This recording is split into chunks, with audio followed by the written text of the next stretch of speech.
Hello class, and welcome to Fundamentals of Production, Costumes, the Introduction to Sewing Lab.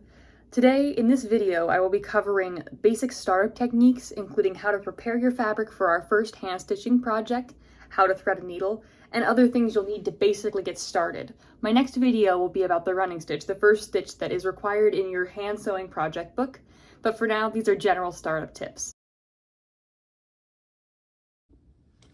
So, before you can really sew anything, you've got to learn how to hold a needle.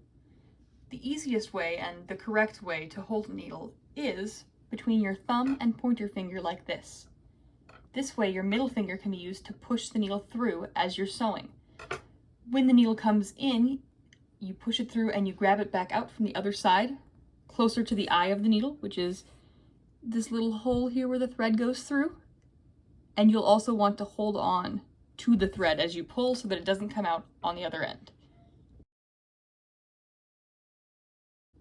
To thread your needle, you'll want to take your thread in one hand and your needle in the other. Depending on which hand is your dominant hand and what hand you've got better control with may change which hand you'd like each in. And you'll simply try to trace the thread through the eye of the needle. If this is difficult for you or you've got hands that shake a lot, there are also needle threaders that are a perfectly valid option. You each should have received one of these in your sewing kits. When it comes to sewing, there's generally two ways to use a hand-threaded needle as far as thickness of thread goes. One is a double-threaded needle, and that is where at the very end of your string, you take both ends of the thread and tie it together in a knot. You can just use a regular basic knot for this because the purpose of it is to hold thread in the back of the fabric.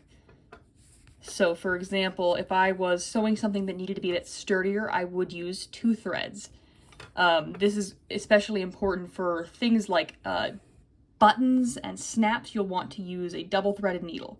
So if I say double thread your needle, this is what I mean by that. Your needle should be essentially on a big long loop of thread that has a knot on the other end with no loose ends. The other way to thread your needle thickness-wise, your needle is still threaded the same way, but the other way to stitch with it at a lighter thickness is to separate your two tails, making one longer and one shorter, and to simply put a knot on one end of your thread.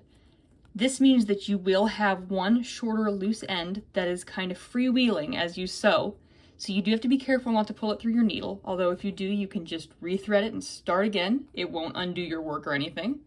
And this is used more commonly in delicate stitches or things that you need to be less bulky or less visible.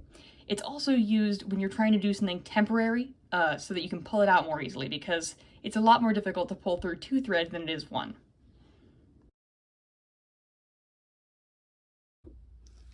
Okay, so now it's time to prepare our fabric for sewing. In this course, you will be given quite a few different squares of muslin fabric, which you will demonstrate your sewing stitches on.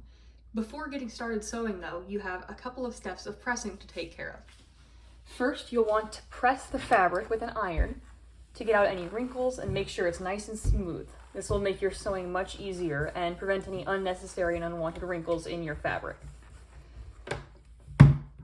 Next, in order to create a nice space for yourself to sew on, you're going to want to fold your fabric over about a ½ inch like this, and then double it one more time again, giving yourself a nice folded over area about this big.